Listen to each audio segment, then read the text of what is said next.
Blog Talk Radio. The 22nd day of August 2013 edition of BR on the World. This is Bostonred here for our international edition. Today we'll spend most of the time, as our part ends here, going to a live version of President Mugabe, at his inaugural ceremony that took place in Harare, the capital of Zimbabwe. This audio transmission came from the South African Radio Broadcast Company, and it was in a number of things, but we took some of it because in the so-called Western world, we live as we live here, these types of things do not occur except for, say, a 1 or a 1.5 minute audio of what President Mugabe actually said, and that is the end of that. So we have about 15 minutes or so of him, and we'll go to other events today before we get to him. The Assyrian situation. Now, this is a very interesting situation with the history of some of the main accusators here, the U.S., France, and the U.K. If you recall, we go back to the Baghdad conflict, we call it the Baghdad conflict, the Iraq War. We had so-called weapons of mass destruction. That was the reason that the former President G.W. Bush used to go to war with the Iraqis. It turned out to be absolutely false, and then he just changed it. Well, we wanted to have regime change there. Trillions of dollars later, thousands of American lives lost, and tens of thousands of Iraqi lives lost. They're basically where they started off, literally. Iraq is still a war-torn country. Car bombs are going off virtually every day there, and that is all they have to show for this folly in Baghdad. And more recently here, the war in Syria. The war in Libya. The regime of Dr. Gaddafi, who was assassinated, they accused him of using some kind of chemicals when there was never any evidence to this. The evidence points to what he called Verrats, using the chemical weapons. And this is why, with a lot of skepticism, people in the West and in the international community should get these particular claims. Now, some of the claims out of Syria that chemical weapons were used, in fact they were, but the problem was who was using the weapons. As we know, a number of military posts in Syria, around the Syrian countryside, have been temporarily captured over this 2-year period by the rebels, the terrorists that oppose the regime there in Damascus. Thus, we have a dispatch here from The Guardian. We looked at the Washington Post, which is the main mouthpiece in D.C. It had very little to do, but it's summer in the U.S., and summer in the U.S. doesn't mean very much. Nonetheless, with The Guardian, this dispatch is from Dan Roberts. He's in Washington, and Julian Boga, he's in London. And the headline is U.S. holds a rush of Syrian talks as concern grows over chemical weapons claim. A nice provocative type of article here, and it says the U.S. held a theory of diplomatic talks. Diplomatic talks are normally not in theory, furious, what do you want to call it, to discuss possible new actions against Syria. If you understand, this whole thing goes to a punitive, reminds me of the domestic situation we had here a number of years ago in one of our American cities, New Orleans, and the whole action there on the G.W. Bush was not saving the lives of the people there or providing any type of tangible relief. It was a police action. So this is basically the same modus operandi that's here. New action against the Syrian government mounting international concern over alleged chemical weapons. Now, this is really not international concern. This is a number of nations that, quote-unquote, are concerned. though it stressed it has not yet seen conclusive proof. Now, that's very important of chemical weapon use. The State Department revealed that the Secretary John Kerry has had several calls with overseas counterparts. In other words, the former colonial powers, i.e. France, the UK, Israel, and whomever else they can get in their little tent, have taken part in national security meetings at the White House.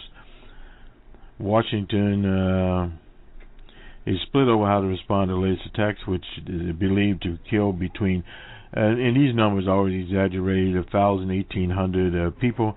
Military leaders such as General Dempsey, he's the chairman of the Joint Chiefs of Staff, has urged caution. That's the same thing General Powell urged in the various Baghdad adventures. There was a first Baghdad adventure in the early 90s under the first president, Bush, George H.W. Bush, and General Powell, of course, was the chair of the Joint Chiefs of Staff, and it was a limited action. It went in, blew up Baghdad basically, and they withdrew. Now, under G.W. Bush, the second Bush, that did not happen, and it was embroiled. Part of the problem here is, skipping around a bit, the financial cost is something the U.S. can ill afford to get into a blown-out thing, blow up the austere budget that they already have. Back to General Dempsey, for fear of becoming embroiled in a Mideast conflict when it's unclear whether the rebels would back the U.S. interests. Well, very unclear there. They have their own interests. Syria today is not about choosing between two sides, but rather about choosing one amongst many, as Dempsey said in a letter dated the 19th of August to Representative Eric Engel. It is my belief that the side we choose must be ready to promote their interests and our interests when the balance shifts in their favor. Today they are not. Others such as Susan Rice. Susan Rice has always been a woman that's a war hawk, are thought to be keen to move beyond limited supply of weapons to rebel forces sanctioned by the President Barack Obama after the first determined that the Syrian government used chemical weapons early in the summer.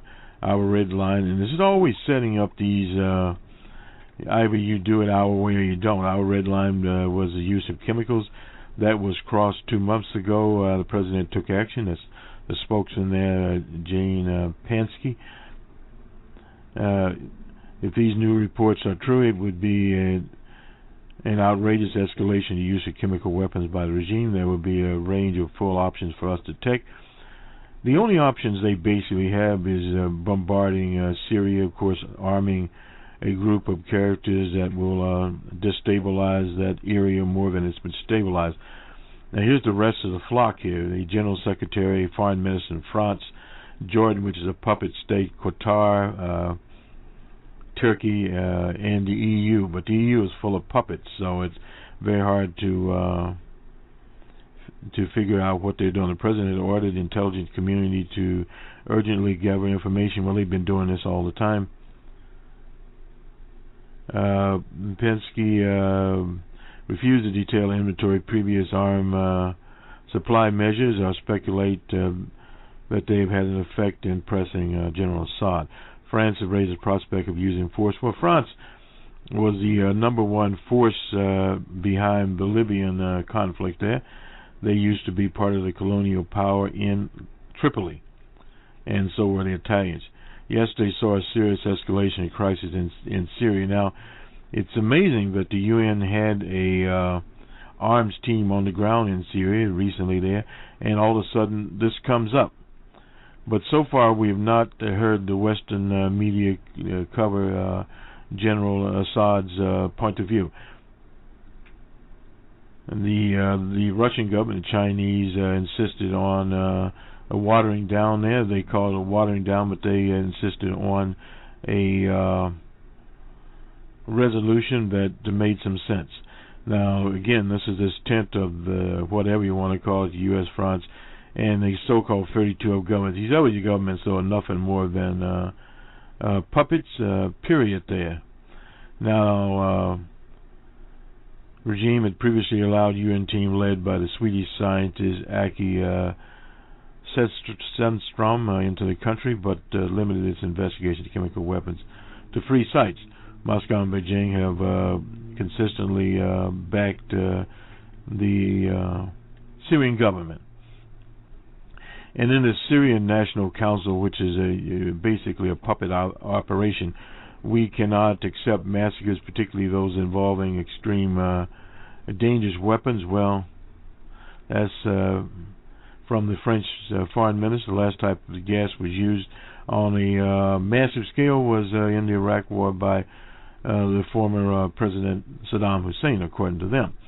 France has frequently taken the lead in condemning Assad for atrocities, but also stressed that its response would be in concert with quote-unquote the allies. Well, France doesn't have the money to do anything. The headline in Le Monde Thursday was ingestion is not enough. Well, anyway. So that is the Syrian story. We'll go on to the inaugural ceremony and a speech, very important speech by President Mugabe, and the new constitution, finally, of Zimbabwe. They had the old colonial constitution. Now they have one appropriate to that time, so we'll hear him. This is Bostonred. We'll be back next week. For those that have a quote-unquote weekend schedule, have a good weekend. We'll see you on Monday. Good day.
And with that pledge, Robert Mugabe has just become president of Zimbabwe for another term of 5 years. As we can see there, he is just doing the paperwork, making it all official. And as we said earlier, State and government here present, Your Excellencies, former heads of state and government here present, the outgoing members of cabinet, esteemed delegates representing various countries and organizations here present, representatives of sister liberation movements and parties here present, our newly elected members of Parliament, the Chief Justice and members of the Judiciary, our senior civil servants, representatives of war veterans, detainees, refugees, and war collaborators,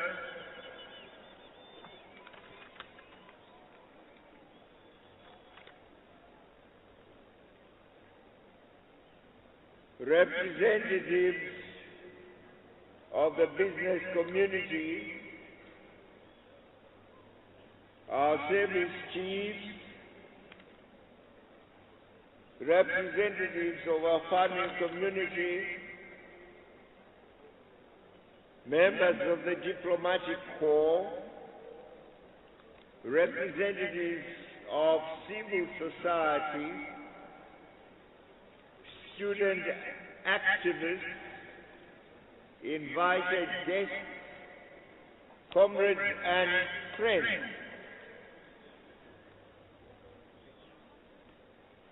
On behalf of the people of Zimbabwe, I wish to extend to you all a very warm welcome to this joyous occasion, marking the end of our electoral processes and the beginning of steps towards shaping a new administration which shall mind the affairs of our nation for the next 5 years.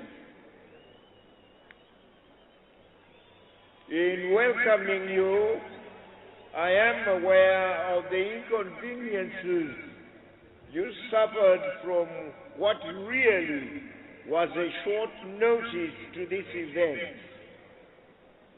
Our invitations reached you very late, forcing you to set aside equally pressing commitments which you may have scheduled for the same time.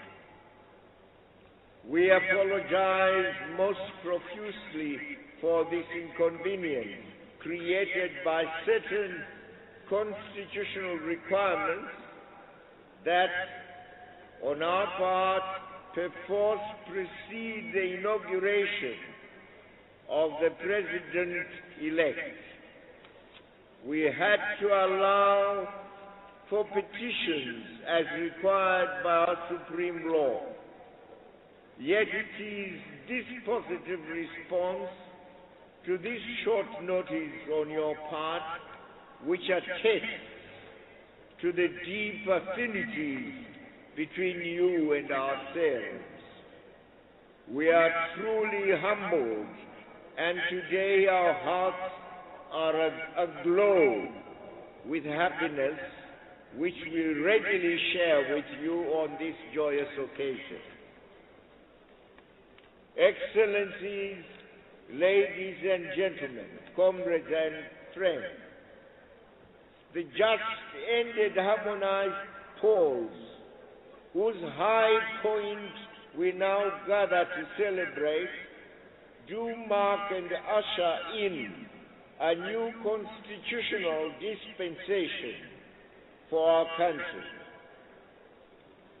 This poll is the first we have held under a new homegrown constitution, which has replaced that which we negotiated at Lancaster House with our erstwhile colonial masters, the British, in 1979. While the Lancaster House Constitution has served us well as we moved from war to peace, from a settler colonial administration to black African self-rule, the passage of time and the sheer weight of emerging issues progressively made the document rather too old. We thus had to work on a new constitution. Consequently, we sat together as a united people and produced a draft document that was subsequently endorsed by the majority of our people through a well-subscribed referendum, which we held early this year. True, today's event marks the inauguration of the President, but it is also a celebration of our new charter, which shall guide our society for the foreseeable future.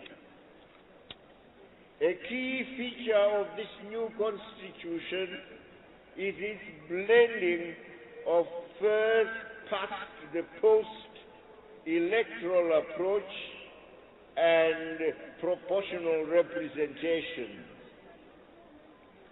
Elections for presidency, elections for the lower house of parliament, or the House of Assembly as we call it, and elections for local government are all managed under the first past the post principle, while membership to the upper house or the Senate is drawn up on the basis of proportional representation, based on votes garnered by each vying party, while recognizing the constitutional need for gender parity.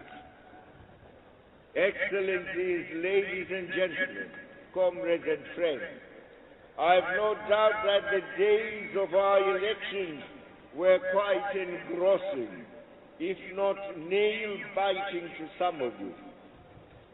The undue politicization and publicity of our polling processes, the ominous auguries that stalked those harmonized polls, could have made you fear for us. Indeed, may have triggered deep anxiety regarding our prospects here. Routinely, we were imaged as a society at war, a society riven by conflict. After all, the preceding elections of 2008 had been disputed on allegations of violence, itself a fertile backdrop to these rumors of war. Since that disputed poll, Zimbabwe had hung on an easy peace. Indeed, they had tenuously held together on a fraught coalition, an inclusive government of three uneasy partners. Genuine friends feared that the 5 uneasy years during which the coalition had survived barely would soon see Zimbabwe get back to this violent patch which had slurred its electoral honor in 2008. Our enemies and detractors sought to goad us towards such a self-destructive path, but we resisted. Happily, this negative augury, this hellfire vision of Zimbabwe and its electoral prospects now stands confounded by the durable peace that reigns over this land. We have had peaceful elections. We have had free elections. We have had fair elections, with our constitution allowing for any changes from whomsoever. Well done, Zimbabwe. We pledge to ensure that the peace we have built here endures.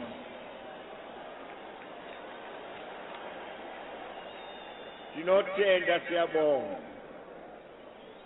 And for the attainment of that peace, we pay unceasing tribute to all our people who accepted the exhortations to peace from us all, who practiced and radiated it reciprocally in their immediate neighborhoods.